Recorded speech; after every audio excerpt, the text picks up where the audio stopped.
Programme میں ایک بار پھر خوش آمدید ناظرین. جو سیلاب کے حوالے سے صورتحال تھی وہ تمام تفصیلات ہم نے آپ کے سامنے رکھیں. جو مختلف علاقوں میں اس وقت صورتحال ہے اور جو لوگوں نے شکایتیں کی ہیں سہولیات نہ ملنے کے حوالے سے وہ تمام چیزیں آپ کے سامنے ہم نے رکھیں. لیکن اب جو گنڈاپور صاحب کے بیانات ہیں اسی سیلاب کو اگر ہم سامنے رکھیں تو کالا باغ ڈیم کی بات ہو رہی ہے. حال ہی میں ہم نے نئے جو صوبے ہیں اس حوالے سے بھی کچھ بیانات دیکھے. ان ایشوز پر ہم گفتگو کریں گے. کنوینر عوام پاکستان پارٹی اور سابق وزیر اعظم شاہد خاقان عباسی صاحب ہمارے ساتھ موجود ہیں. بہت شکریہ عباسی صاحب وقت نکالنے کا. سر سب سے پہلے تو یہ جو سیلاب کی صورتحال اس وقت ہے پنجاب کے اندر, خیبر پختونخوا کے اندر, آپ نے دیکھا اب سندھ کے طرف کہا جا رہا ہے کہ پانی تیزی سے بڑھ رہا ہے.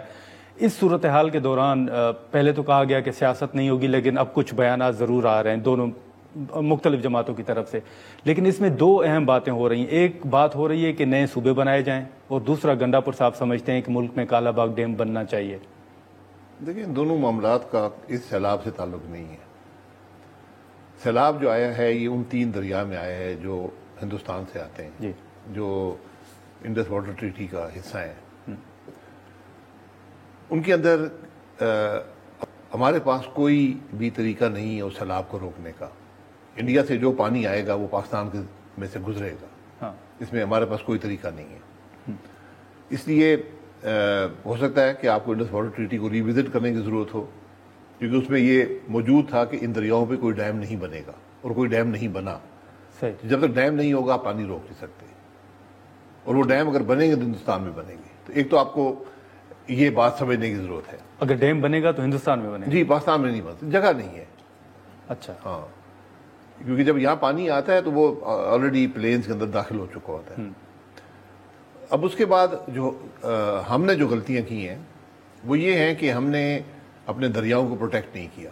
ان پہ انکروچمنٹ ہو گئی ہے, کوئی فصل لگا رہا ہے, کسی نے قبضہ کر لیا ہے, کسی نے کالونیز بنا دی ہیں, اور حکومت نے بھی اس کو ڈسکریج نہیں کیا. ورنہ جو ریور کا ایکو سسٹم ہوتا ہے بڑا سینسٹیو ہوتا ہے.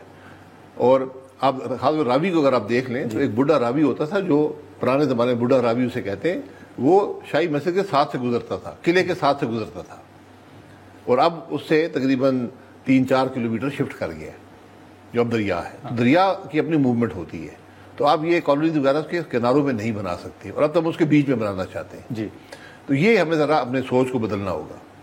اسی طرح ہم نے کیسے مدد کرنی ہے لوگوں کی, کیا کرنا ہے, اس پہ ہم نے کچھ تجربہ ہمیں بہت ہے لیکن ہم سیکھتے نہیں ہیں. یہ کام اب صوبائی حکومتوں کا ہے. این ڈی ایم اے کا ایک بڑا لمیٹڈ سا رول ہے اس کے اندر. تو اب ریلیف جو دینی ہے صوبائی حکومتوں کا کام ہے, پیسے بھی ان کے پاس ہیں, ان کو یہ ریلیف دینی چاہیے. اس میں بدقسمتی سے کرپشن اس حد تک بڑھ گئی ہے کہ اب ریلیف کے پیسے بھی کھائے جاتے ہیں, بند کے پیسے بھی کھائے جاتے ہیں, دریا میں جو فلنگ وغیرہ ہوتی ہے اس کے پیسے بھی کھائے جاتے ہیں. تو جب تک یہ سلسلہ چلے گا تو بڑا مشکل ہوگا اس معاملے کو کنٹرول کرنا. اب دیکھیں لاکھوں لوگ متاثر ہو گئے. اب ان کو آپ نے ان کو اب کیش ریلیف ہی دینا ہے. پانی اترے گا, اپنے گھر چلے جائیں گے, لیکن گھر کو درست کرنا ہے, جو فصل کی ڈیمیج ہوا ہے اس پہ اب آپ حکومت مدد کرے. یہی حکومت کا کام ہوتا ہے. لیکن سر صوبے بننے چاہیے آپ سمجھتے ہیں؟ جی, اب صوبے میں آ جائیں, صوبے بالکل بن لیں. میں تو بہت عرصے سے کہہ رہا ہوں, لیکن اس میں جو لوگوں کے تحفظات ہیں ان کو دور کریں. خاص طور پہ سندھ میں تحفظات ہیں, جی, جنوبی کے پی میں تحفظات ہیں, بلوچستان میں تحفظات ہیں.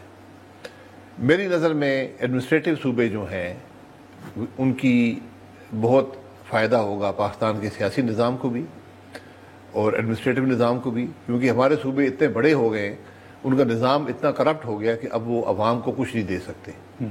تو جب چھوٹے صوبے ہوں گے, جس کے بلدیات کی بات کرتے ہیں, اکثر لوگ آپ کو بلدیات کا حوالہ دیتے ہیں, جی بلدیات سب کرے گا. بلدیات کچھ بھی نہیں کر سکتا, کیونکہ بلدیات کے نظام کا آج براہ راست اختلاف ہے جو ایم این ایز اور ایم پی ایز ہوتے ہیں. تو بلدیات پہ MNAs MPAs قبضہ کرنے کی کوشش کرتے ہیں, تو وہ نظام وہیں پہ تباہ. آپ سمجھتے ہیں کہ سندھ میں بھی بننا چاہیے لیکن لوگوں کے تحفظات دور ہوں؟ جی, صوبے سارے پاکستان میں بنیں گے, ورنہ ایک صوبے کو توڑ کے آپ بنا نہیں سکتے, کیونکہ مقصد پھر حل نہیں ہوتا نا. آج صوبے پنجاب جو ہے 13-14 کروڑ کا صوبہ بن گیا ہے, سندھ 6-7 کروڑ کا صوبہ ہے. تو یہ صوبے اتنے بڑے ہو گئے کہ اب ان کے مسائل وہ حل کرنے کے قابل نہیں ہیں, اور یہ ان کا مکمل نظام فیل ہو گیا ہے. صوبے کے 4-5 کام ہوتے ہیں, تعلیم ہے, صحت ہے, پولیس کا نظام ہے, گورننس کا نظام ہے, ڈیولپمنٹ ہے. ان تینوں میں ناکامی ہے ان تمام صوبوں کے اندر. لیکن ابھائی صاحب اب جو حکومت دعوے کر رہی ہے, ہم نے دیکھا کہ کچھ بیانات بھی آئے کہ جو سابقہ حکومت چھوڑ کے گئی وہ تو ملک کو ڈیفالٹ ہونے کا خطرہ تھا, اب ہم نے معیشت سنبھال لی ہے. آپ دیکھ رہے ہیں کہ واقعی چلیں بہتری نہیں آئی لیکن کم سے کم معیشت سنبھال لی ہے موجودہ حکومت نے؟ ترقی, معیشت سنبھالنا, معیشت پاکستان کی سنبھلی رہی ہے. پاکستان کی معیشت ہمیشہ زوال پذیر ہی رہی ہے, اس نے ترقی نہیں کی. آپ نے آبادی کی شرح کے مطابق بھی ترقی نہیں کی. جب بھی ہم کچھ ترقی کرتے ہیں وہ ایونٹ ڈریون ہوتا ہے. کبھی کوئی جنگ آ جاتی ہے بلوچستان میں, وہ پیسے یہاں پر آ جاتے ہیں. کبھی سی پیک آ گیا, وہ بھی ہم نے ضائع کر دیا. اب منرلز کا بات, جی, تو اب منرلز کی بات چل رہی ہے. تو موضوعاتی حل نہیں ہوتے. آپ کو اپنی پالیسیز ایسی رکھنی ہے جس سے ایکسپورٹ میں اضافہ ہو, کاروبار کے مواقع ہوں, آپ کو ڈالر کے مسئلے ختم ہوں, پھر جا کر آپ ترقی کریں گے.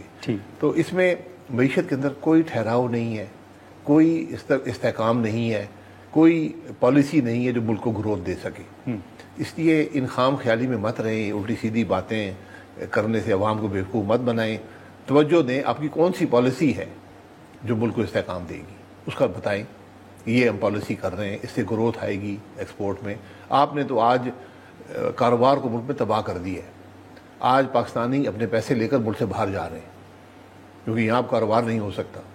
جس طرح کے آپ نے اختیارات ٹیکس والوں کو دے دیے ہیں, جو پولیس کو مل گئے ہیں, جس کے سب قوانین آپ نے بنا دیے ہیں, یہاں پر کوئی اب کاروبار کرنے کے قابل نہیں ہے. تو یہ حقیقت ہے کہ پاکستان سے کمپنیاں باہر جا کے رجسٹرڈ ہو رہی ہیں, لوگ پیسہ لے کر جا رہے ہیں. اب دبئی میں دیکھ لیں, دبئی میں اس سال شاید, ابھی سال ختم ہوگا, مجھے پورا یقین ہے کہ پاکستان سے انویسٹمنٹ جو ہے دبئی میں تیسرے چوتھے نمبر پہ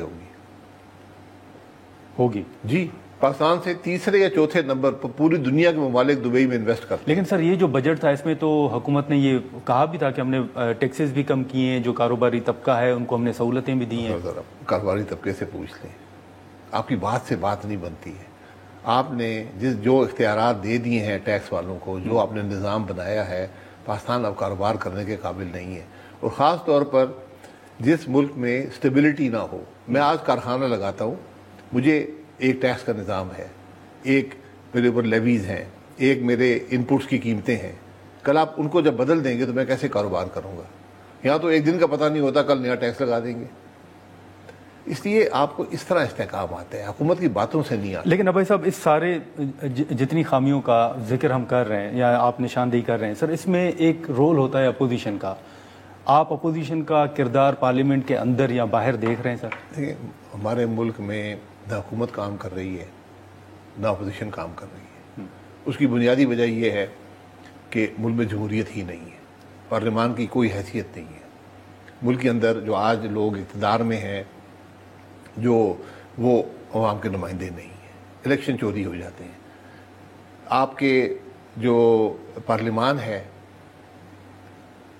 میں زیادہ آدھے لوگ سے زیادہ پیسے دے کر آئے ہیں, جو موجود ہیں, جو موجودہ قومی اسمبلی سینٹ کے اندر پیسے دے کر آئے ہیں. میں اوپنلی کہتا ہوں. یہ کتنی تعداد ہوگی؟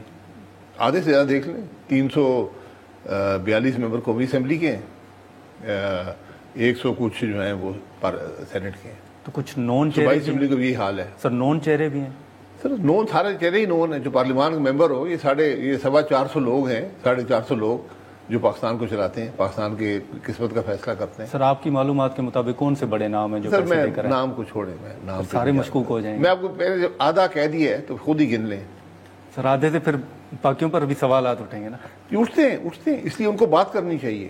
ہر ایک کو پتہ ہے کیا ہوا ہے, کوئی بات ڈھکی چھپی نہیں ہے. نہیں, ایک تو اپوزیشن کا یہ دعویٰ ہے نا کہ فارم 47 پہ آئے, لیکن آپ فارم 47 کے بعد پیسے بھی دینے پڑتے تھے.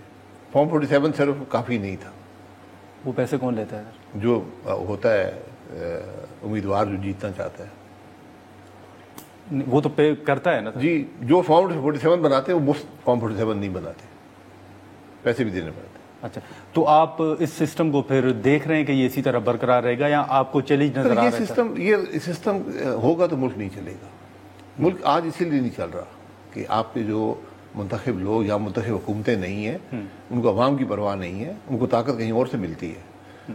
اس لیے یہ سارا نظام ہی اب ناکام ہو گیا. اس کو درست نہیں کریں گے تو آگے چلنا مشکل ہوگا۔ ناظرین، شاہد خاقان عباسی صاحب ہمارے ساتھ موجود ہیں۔ ہم یہاں پر ایک مختصر سا بریک لیتے ہیں اور بریک کے بعد جو پاکستان تحریک انصاف کا قائمہ کمیٹیوں سے استعفوں کا اور قومی اسمبلی کے اجلاس کے بائیکاٹ کا فیصلہ ہے، اپوزیشن لیڈر کے حوالے سے جو عمران خان صاحب کا فیصلہ ہے، اور پھر نون لیگ اور انتخابات کے اوپر جو سوالات اٹھ رہے ہیں اس پر بھی ہم گفتگو کرتے ہیں، لیکن یہاں پر ایک مختصر سا بریک لیتے ہیں۔